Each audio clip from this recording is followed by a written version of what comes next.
শুধু ঈদের 2-4 পয়সা কামাই অর্জন করি, নিয়ে যাবো এখান থেকে। আমাদের কামাই অর্জন হয় না বাবা, সুমন বা চলতে পারি না আমরা। একটু সহযোগিতা করে তাহলে তো আমরা ঈদ করতে পারি। আমারও ইচ্ছা করে যে ভালোভাবে ঈদ করতে পারি।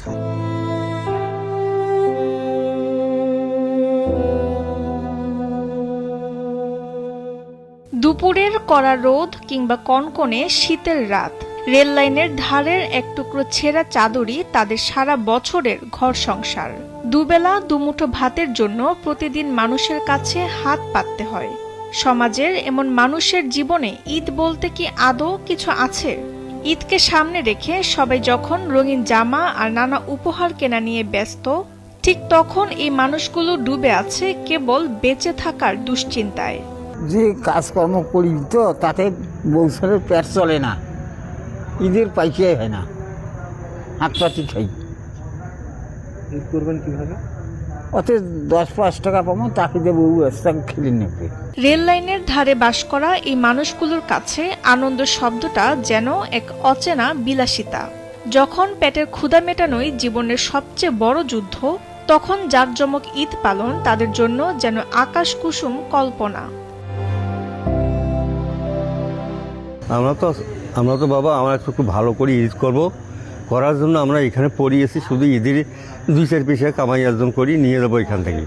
আমাদের কামাই অর্জন হয় না বাবা, সুমন বা চলতে পারি না আমরা। নীলফামারীর ডোমার রেলওয়ে স্টেশনের তপ্ত প্ল্যাটফর্ম আর ধুলোবালি মাখা ওয়েটিং রুমই এখন তাদের আপন ঠিকানা। সারাদিন ভিক্ষাবৃত্তি কিংবা কুড়িয়ে পাওয়া ভাঙাড়ি বিক্রি করেই চলে তাদের সংসার। এই অসহায় মানুষগুলোর কাছে ঈদ কেনাকাটা যেন আকাশের চাঁদ হাতে পাওয়ার মতো।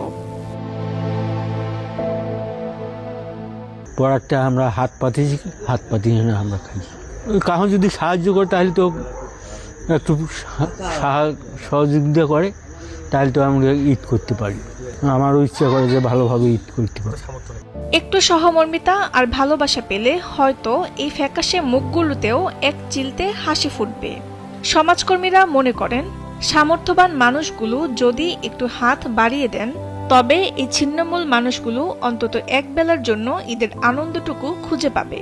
একটা বিত্তবান মানুষ যদি দেখা যায় যে একটা অসহায় মানুষকে সহযোগিতা করে বা সাহায্য করে বা তাদের পাশে থাকে, দেখা যাবে যে ওই মানুষটা অন্তত পক্ষে একটু ভালো থাকবে। তো যদি এভাবেই চলতে থাকে, আমার মনে হয় যে ডোমারে যে সমস্যাগুলো রয়েছে বা আমাদের সমাজে যে ছিন্নমূল মানুষগুলো রয়েছে, অসহায় মানুষগুলো রয়েছে, তারা হয়তোবা একটু উন্নততর জীবনযাপন করতে পারবে।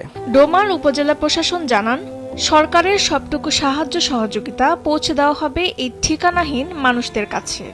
আমাদের উপজেলা প্রশাসন যারা হচ্ছে ছিন্নমূল মানুষ থাকে তাদের যে সহায়তার প্রতি সবসময় দৃষ্টি রাখে, যে আসন্ন যেহেতু ঈদ উপলক্ষে তো আমাদের যে বিভিন্ন সরকারি সহায়তা আছে, এরকম গরিব মানুষকে আমাদের হচ্ছে সে ধরনের সহযোগিতাগুলো আমরা সরবরাহ করে থাকি। নীলফামারী থেকে প্রতিনিধি মাহমুদ হাসানের পাঠানো তথ্যচিত্রে ডেস্ক রিপোর্ট তাসনিম হোসেন লিয়া।